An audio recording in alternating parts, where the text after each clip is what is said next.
shadow of the past. And we started as the combined group of the bee, nature, and music. So this is sorry, this is Lynn, and this is Matt and Peter and Luke, and we also have Ruth and Clint. And Jared. Yeah, I'm Jared. And so. Okay, so starting off, we sort of combined from being like two separate groups, nature and bees, and then music. We just thought that could be an interesting mix, might come up with something quite different. So we came up, all our post-its are on that board there, and a lot of the stuff that came up to start with was, I think we wanted something to interact with the community that would involve natural sound of some sort. I think biomimicry came up at some point. And then, what other stuff came up? Yeah, raising an awareness. So we wanted something that would interact with the public, that they could either use or be a part of. I think we had a lot of inspiration coming from the two that aren't currently with us, artists who have done installations with public. So we wanted to involve that. Going off that, we then decided to think of questions that we could ask in our research. And that's what these strange objects led to, what came from. And we kind of wanted to notice, like, it was sort of the difference between urban sounds and natural sounds, which we were exploring. So we went out with blindfolds and a blindfold ear trumpet device, and half of us went to an urban sort of situation, like situated in an urban area, and then Luke and I went up to the law and Dundee Park to try and find a natural surrounding that wasn't, miles away. And we found that asking them, we got a lot of replies saying that they couldn't actually hear that much natural, there wasn't that much natural environment. Like, we were in the middle, I think, up at the law, and I think maybe 2 people said that there were sounds of birds. So we found that quite concerning. And then we also asked them what the quietest place was in Dundee, and if there was even a quiet place.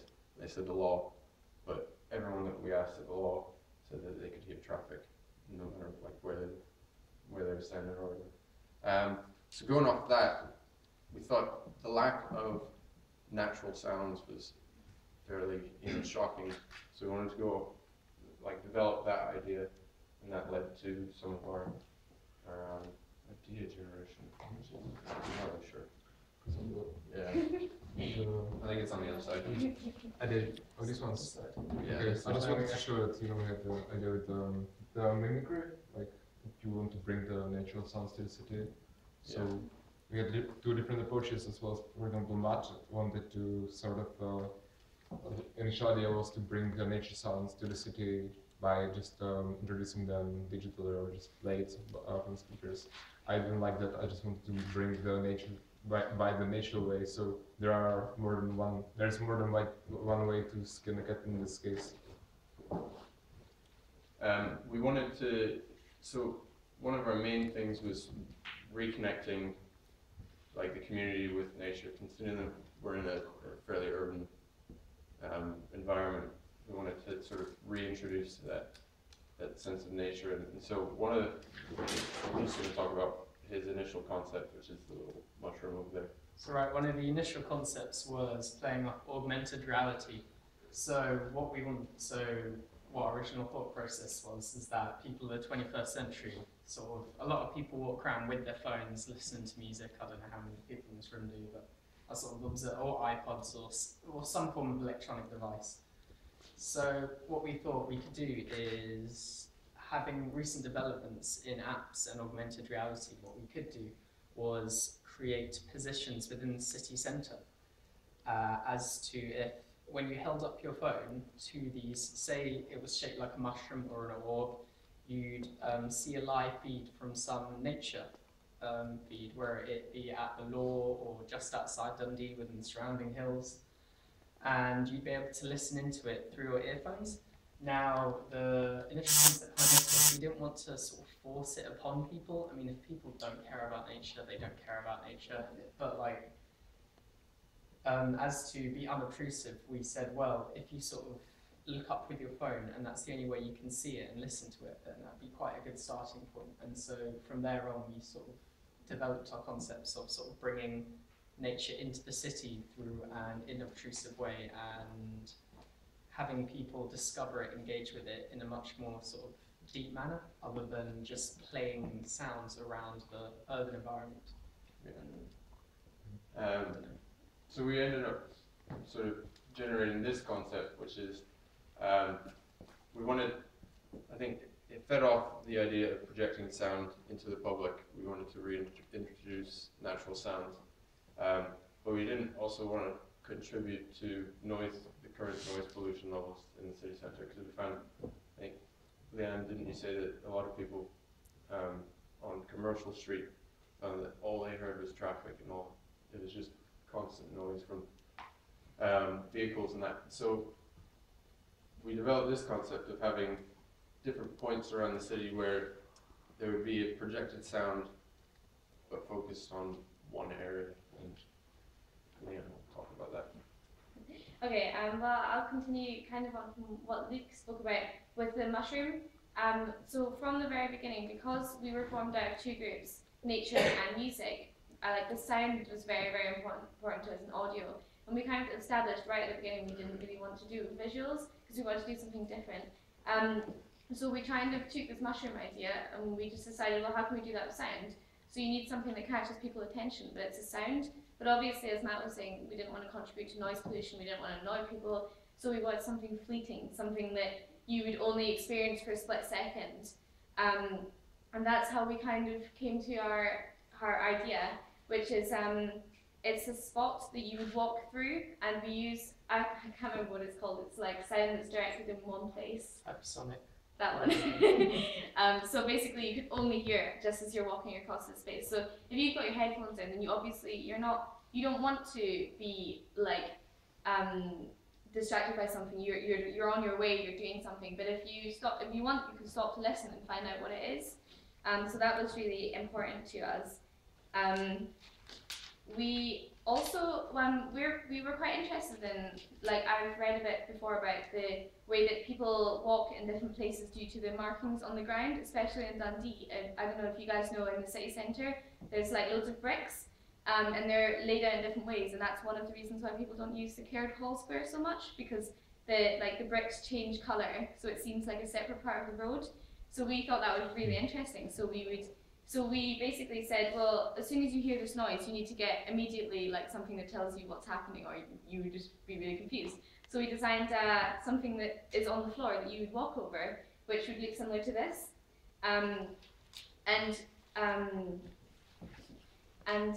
it's like it's visual, but it's really, really subtle. So you look at it, you hear the noise, and you look around, and you immediately see what it is, and you see that there's something going on. We also thought it was important to create a slightly more immersive experience when the noise that you hear is animal sounds, so you need to create a slightly more immersive experience. We would also project like a shadow, so like a black projection. Almost silhouette of the animal. Yeah, silhouette, sorry, I'm looking for, on one of the nearby buildings. But that wasn't the main focus. The main focus is the audio.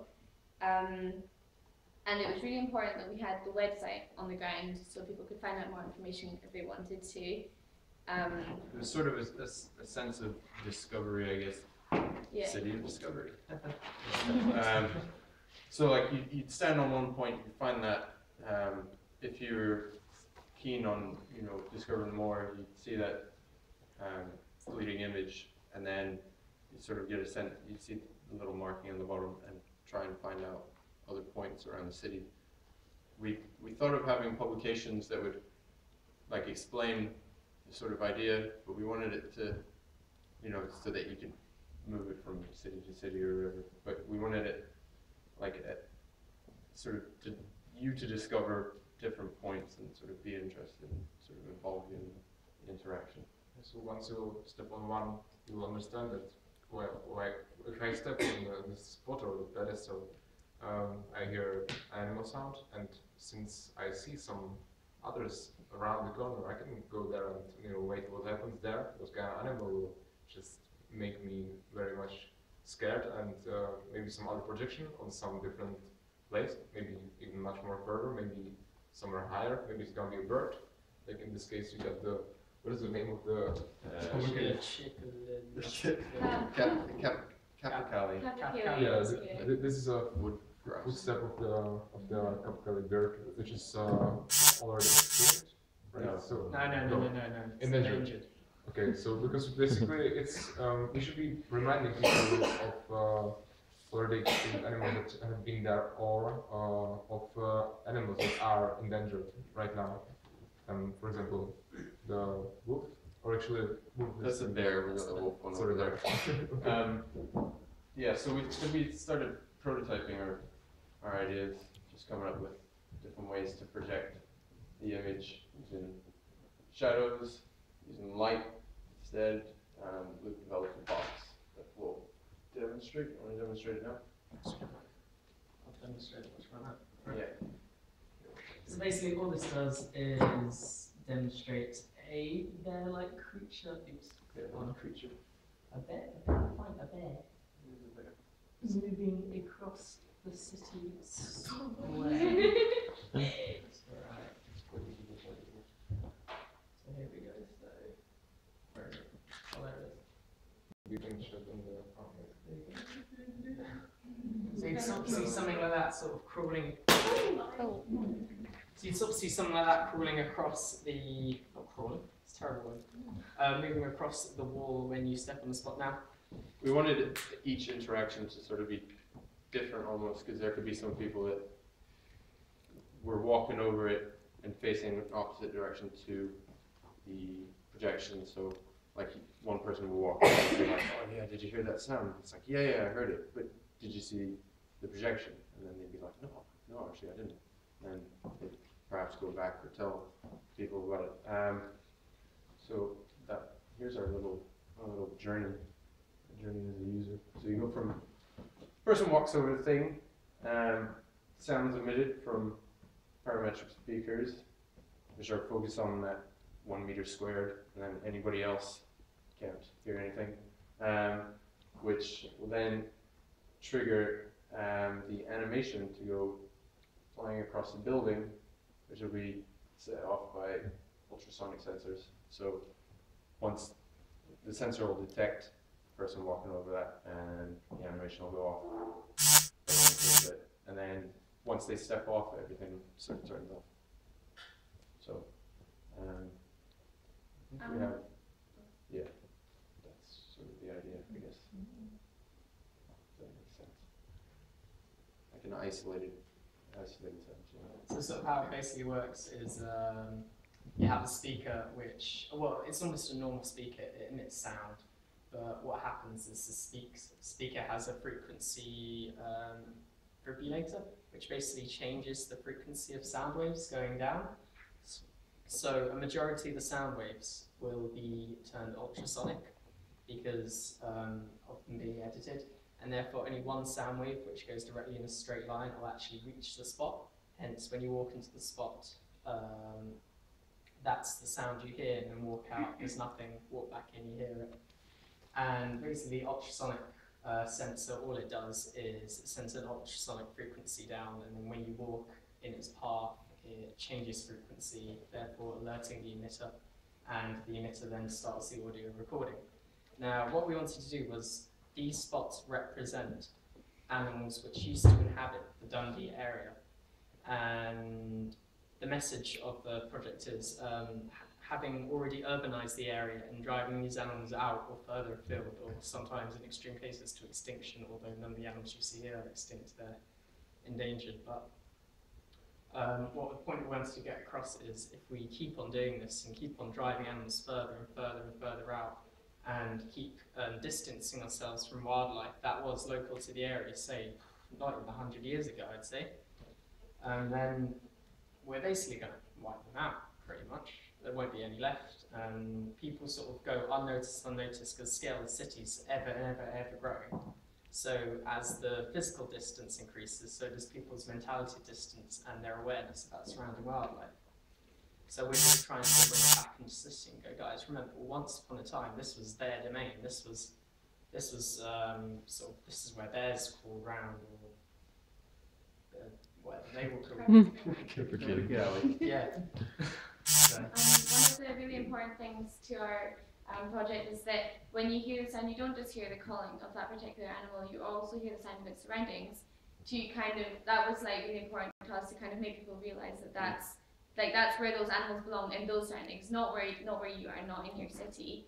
And just so people could see the contrast, because obviously they're hearing this on top of all of the city noise, which is quite interesting. Yeah, I think we have a video. How do I select the video?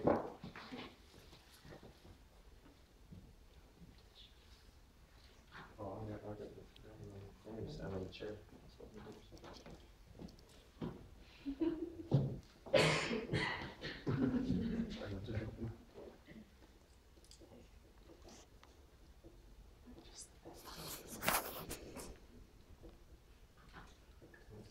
These are our prototypes. Is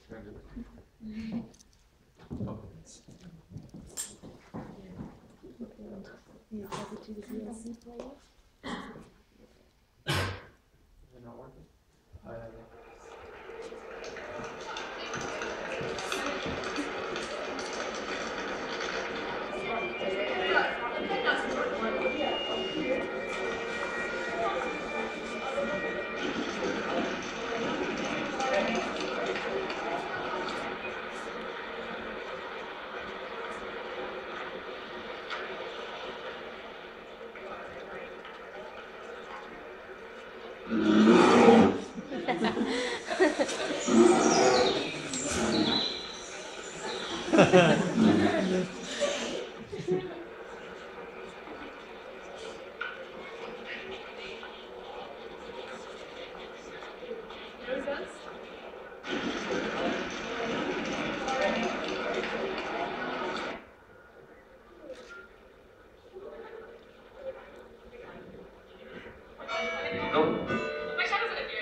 So yeah, we thought having the different locations would be a good way to not only raise awareness, but also help in the discovery of whichever city that the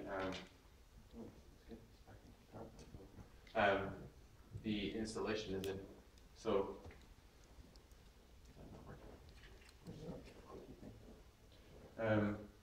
so like we were thinking for Dundee at least, the new V&A, the new rail station, once it's arrived, just to introduce you to the installation and then areas all over the city. Sorry. Technical difficulties. Technology part of it is very hard to master it, after years and years of usage. Oh, no, that's fine. So yeah, the idea is, this is an installation that lasts about a couple of weeks or a month maybe, and can also be adapted to different cities. So we got maybe one in Berlin, we'll change it to species to that country. Yeah. So it's not actually very much. We're going to contact certain organizations after this, just to sort of propose our idea. Yeah, thank you.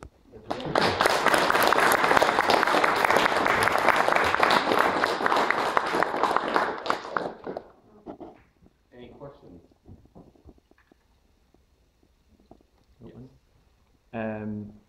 When I'm in in museums and there's the interactive exhibits, and sometimes there's things that are triggered by you passing by, and I always feel like it's a bit of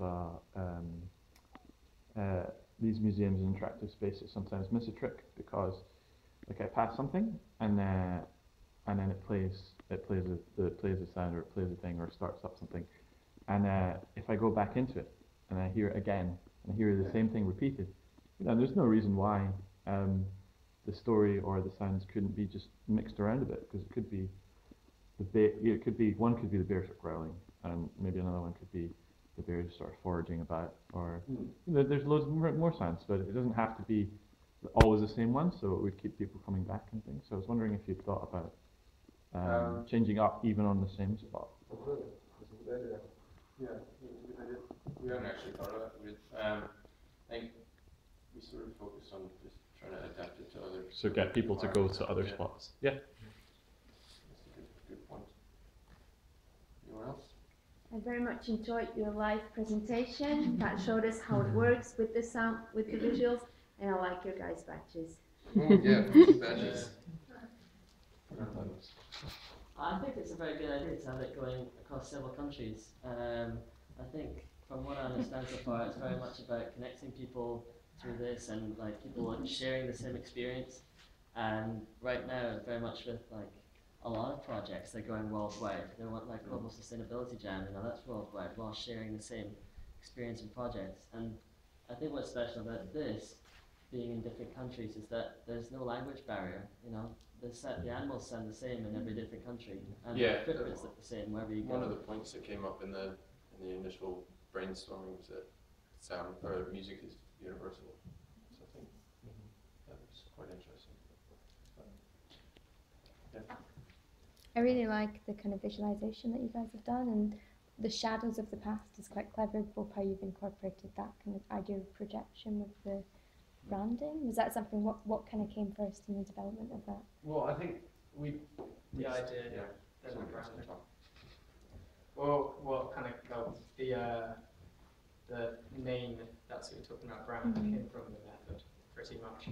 So we had the method established, and then the basic concept at the time was where we could project these shadows or some sort of projection on the wall, and it'd be sort of saying animals which moved out the area, and like how you're increasing your distance from them, and that kind of just came up, sort of animals that you still have at the area and no longer kind of, well, not only not in the area, but also probably not in your mindset anymore, because people don't really have to worry about wildlife like they used to.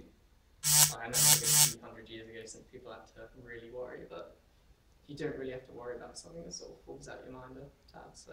And the fact that if you don't take care of your environment, then you're not even thinking about your own environment. You're not thinking about theirs. And they could eventually become a little shadow. So poetic. I'd like to ask, does this still link back to AB3 in any way? No. I was actually, yeah, it does. We're actually going to be started. AB3, so the reason music came up was because AB3 we were thinking scales, musical scales, and then nature also had to do with the sustainability jam, as well as, I think one of the quotes up there was like the A and then the 3, which makes the computer icon of a heart, and then a B was next. So like the love for bees, and I think there's that thing that I think bees were to die out in 4 years or something, humanity would crash. So If the bees would die, the humanity would crash in 4 days or? No? 4 years. 4 years? 4 years, yeah. Oh, close. No problem then. so yeah. From my, I think that the AB3 is so abstract that it was a nice sort of thing to look at and think about it, what it means to just basically start the brain to do something, but I don't really feel that it actually has to be connected to the ideas, and most of the time it really doesn't, and so that's why I shut it no, actually. I just had to let it out because I was quite occupied by making different codes under it, but it's the first time I had such a vague brief and such a weird brief. And in the end, I realized that it did a lot, but in the end, it's no longer needed for me, actually for our group. Thank you very much.